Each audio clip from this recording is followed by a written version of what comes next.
नमस्कार दोस्तों, मेरा नाम है डॉक्टर राहुल कुलकर्णी और मैं सह्याद्री हॉस्पिटल्स पुणे में कैंसर विशेषज्ञ यानी कि कैंसर कीमोथेरेपी स्पेशलिस्ट के तौर पर पिछले 4 साल से काम कर रहा हूँ।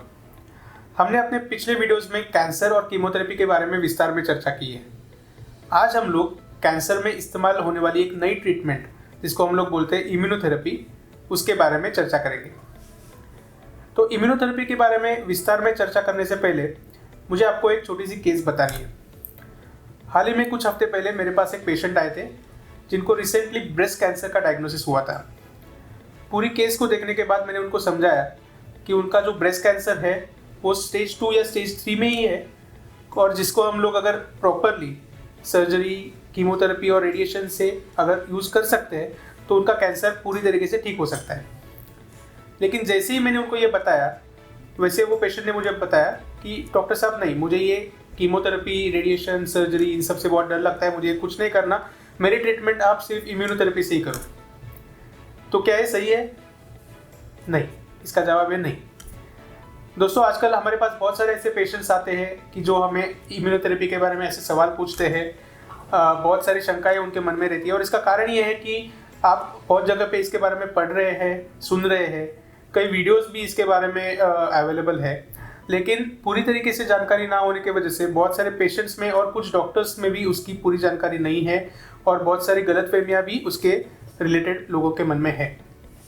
तो चलिए देखते हैं कि कैंसर के ट्रीटमेंट में इस्तेमाल होने वाली जो इम्यूनोथेरेपी है वो एग्जैक्टली क्या है।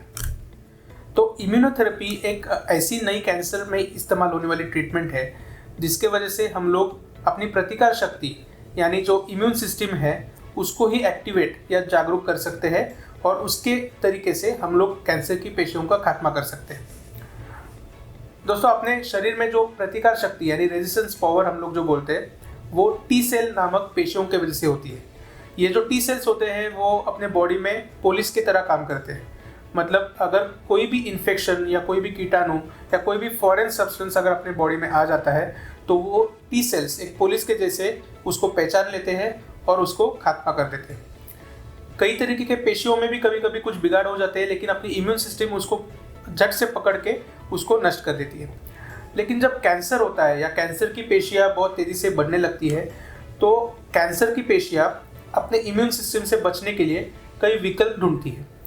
अब ये विकल्प कैसे काम कर सकते हैं ये अगर हम लोग विस्तार में देखें तो अगर हम लोग कैंसर की पेशियों का स्ट्रक्चर देखेंगे तो उन पेशियों के ऊपर कुछ रिसेप्टर्स हो सकते हैं जिसको हम लोग बोलते हैं PD1 या PDL1 रिसेप्टर। और ये कैंसर की पेशियाँ जब अपने टी सेल्स के साथ इंटरेक्शन करती है या कुछ वार्तालाप जो बोलते हैं हम लोग, उसमें ऐसे अगर कुछ वार्तालाप होता है तो इस इंटरेक्शन के बाद अपने जो टी सेल्स है वो इनएक्टिव हो जाते हैं। यानी कि पुलिस जो है अपने बॉडी के, उनको ये कैंसर की पेशियाँ जिनको हम लोग बोल सकते हैं कि एक तरीके के चोर है, वो उनको पहचान नहीं पाती और उनको पकड़ने के बजाय उनको छोड़ देती है। तो एक मान लीजिए कि पुलिस जो है वो चोर को समझ नहीं पाते और उनको पकड़ने के बजाय उनको छोड़ देती है।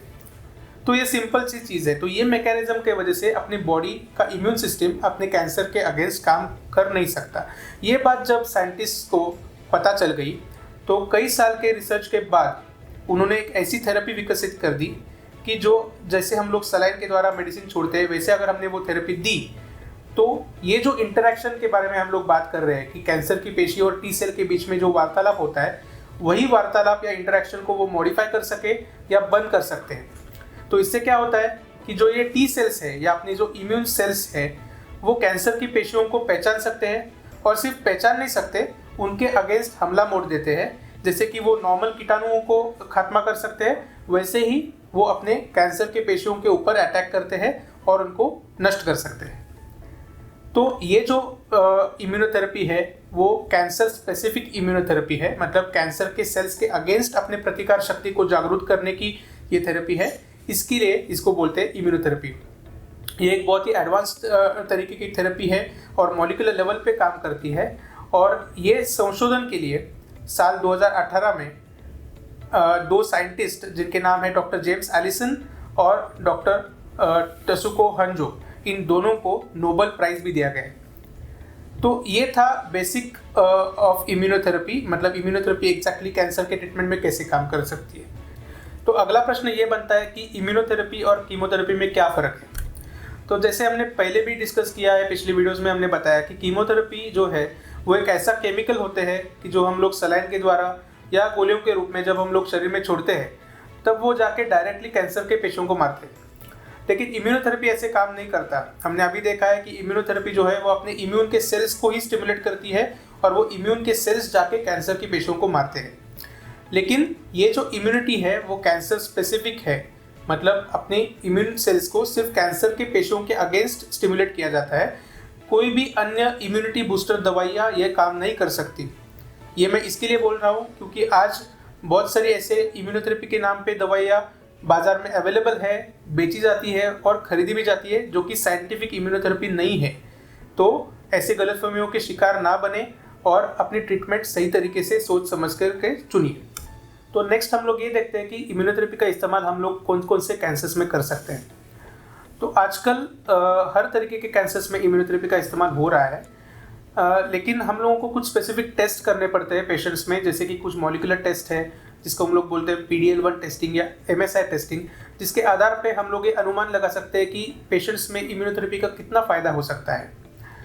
एक बात ये भी है कि कुछ कैंसर्स, बिकॉज ये ट्रीटमेंट बहुत रिलेटिवली नहीं है, तो कुछ कैंसर्स में हमें इसके बारे में डेटा बहुत ही स्ट्रॉन्ग है, इसके रिजल्ट्स बहुत ही अच्छे हैं, जैसे कि लंग कैंसर हो, किडनी कैंसर हो, ब्लैडर कैंसर हो, कुछ तरीके के स्किन के कैंसर्स है या ब्लड के कैंसर्स है या मुंह के भी कैंसर्स है। तो इन सब कैंसर्स में इम्यूनोथेरेपी का आज जो भी रोल है या जो भी एडवांटेज है वो बहुत ही क्लियर कट प्रूव हो चुका है और उसके रिजल्ट्स जो भी कंपैरेटिव ट्रीटमेंट्स है जैसे कि कीमोथेरेपी, तो उसके कंपैरिजन में बहुत ही अच्छे पाए गए हैं और उनके रिजल्ट्स प्रूवन हैं।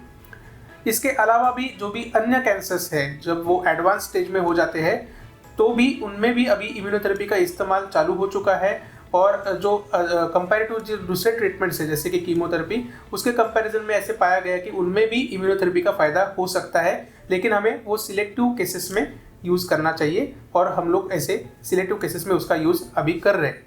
अब बहुत लोगों को ये सवाल होता है कि क्या इम्यूनोथेरेपी कीमोथेरेपी से ज़्यादा बेहतर है? तो ये पूरी तरीके से डिपेंड करता है कि आपका कैंसर का टाइप कौन सा है, आपकी स्टेज कौन सी है और ट्यूमर के कैरेक्टरिस्टिक्स कौन से हैं। हम लोग कौन से कैंसर को ट्रीट कर रहे हैं, कौन सी स्टेज में और कौन से टाइप के कैंसर को ट्रीट कर रहे हैं, ये पूरी तरीके से डिपेंड करता है कि आपके मॉलिकुलर फीचर्स क्या है, जैसे कि कौन से म्यूटेशंस है, PD-L1 टेस्टिंग क्या है, MSI रिपोर्ट्स क्या है, और उनके बेसिस पे ही हम लोग डिसाइड कर सकते हैं कि कौन सी थेरेपी यानी इम्यूनोथेरेपी ज़्यादा फायदेमंद हो सकती है या कीमोथेरेपी या टारगेटेड थेरेपी। जैसे कि मैंने बताया कि आज हम लोग इम्यूनोथेरेपी ज़्यादा से ज़्यादा स्टेज 4 में यूज़ कर रहे हैं, लेकिन कुछ पेशेंट्स में हम लोग स्टेज 3 में भी या कुछ अर्ली स्टेजेस ऑफ कैंसर्स में भी इसका इस्तेमाल कर रहे हैं।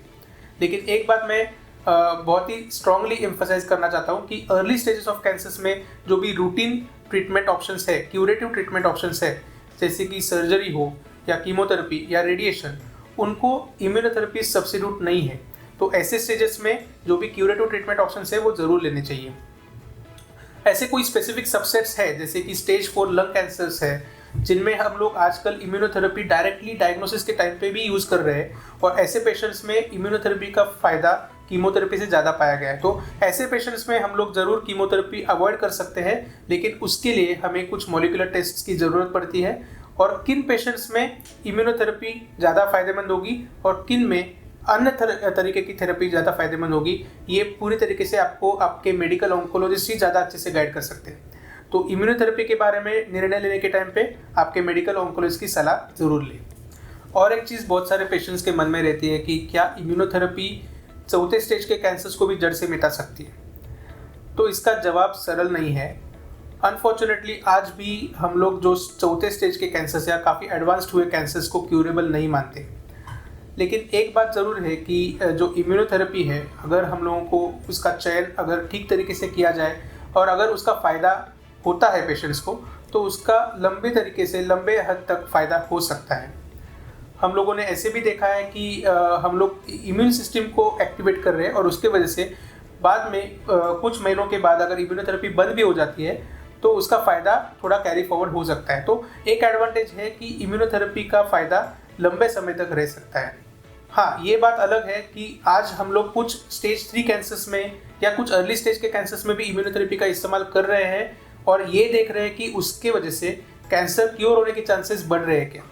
और ये बात साबित हुई है कि कुछ कैंसर्स में कि इम्यूनोथेरेपी के वजह से कैंसर्स क्योर होने के चांसेस बढ़ रहे हैं, लेकिन हमें उसका इस्तेमाल प्रॉपर तरीके से करना चाहिए और सही तरीके से चयन करना, यही सबसे इम्पोर्टेंट चीज़ है। तो लास्ट में हम लोग ये देखते हैं कि इम्यूनोथेरेपी के कुछ साइड इफ़ेक्ट्स होते हैं क्या। तो दोस्तों, जैसे कोई भी ट्रीटमेंट के फ़ायदे होते हैं वैसे कुछ साइड इफ़ेक्ट्स भी हो सकते हैं, लेकिन जो रूटीन कीमोथेरेपी के साइड इफ़ेक्ट्स जिससे सब पेशेंट्स डरते हैं, जैसे कि बाल झड़ना या उल्टी या दस्त होना या बहुत शरीर दुखना, वैसे टाइप के साइड इफ़ेक्ट्स इम्यूनोथेरेपी से कॉमनली नहीं देखे जाते। और अगर कुछ होते भी हैं तो उसके साइड इफ़ेक्ट्स कुछ अलग होते हैं। इसका कारण यह है कि हम लोग इम्यून सिस्टम के साथ कुछ बदलाव कर रहे हैं। इसके लिए कुछ 5% पेशेंट्स में इम्यून रिलेटेड साइड इफ़ेक्ट्स, यानी कि फेफड़ों को सूजन आना जिसको हम लोग बोलते हैं निमोनाइटिस, या आंतड़ों को सूजन आना जिसको बोलते हैं कोलाइटिस, या हार्मोन्स में चेंजेस होना, एंडोक्राइन चेंजेस, ऐसे तरीके के कुछ यूनिक साइड इफ़ेक्ट्स देखे जा सकते हैं कि जो कि माइल्ड होते हैं। और अगर आपने इम्यूनोथेरेपी प्रॉपर मेडिकल ऑन्कोलॉजिस्ट की गाइडेंस में ली तो अगर ऐसे साइड इफ़ेक्ट्स होते भी हैं तो वो जल्दी पकड़ में लेके आ सकते हैं और उसकी ट्रीटमेंट करके वो प्रॉपरली मैनेज भी हो सकते हैं। तो कंपेयर टू कीमोथेरेपी, इम्यूनोथेरेपी के ज़्यादा साइड इफ़ेक्ट्स नहीं होते, और अगर होते भी हैं तो वो बहुत अच्छे तरीके से मैनेज किए जा सकते हैं। तो दोस्तों, इम्यूनोथेरेपी डेफिनेटली कैंसर ट्रीटमेंट का फ्यूचर है। ये एक डेवलपिंग फील्ड है और कॉन्स्टेंटली इवॉल्विंग फील्ड है जिसके बारे में हम अभी भी सीख रहे हैं। ये बात ज़रूर है कि आज के तारीख में इम्यूनोथेरेपी थोड़ी कॉस्टली ट्रीटमेंट है, लेकिन इसकी वजह से ये इम्पोर्टेंट है कि इसका सही सेटिंग में इस्तेमाल किया जाए। हम ये उम्मीद ज़रूर कर रहे हैं कि आगे के कुछ सालों में इसका ट्रीटमेंट कॉस्ट कम हो सकता है, और जिसके वजह से हम लोग ज़्यादा से ज़्यादा पेशेंट्स में इसका उपयोग कर सकेंगे और उसका फ़ायदा पेशेंट्स को पहुंचा सकेंगे। तो दोस्तों, ये था इम्यूनोथेरेपी के बारे में विस्तार में जानकारी। अगर इसके बावजूद भी आपके मन में कोई भी इम्यूनोथेरेपी के रिलेटेड कोई भी शंका हो या सवाल हो तो आप नीचे दिए गए कमेंट बॉक्स में ज़रूर कमेंट कर सकते हैं, या नीचे के दिए गए नंबर्स पे हमें कॉल कर सकते हैं और हम आपके सवालों का जवाब ज़रूर देंगे। धन्यवाद।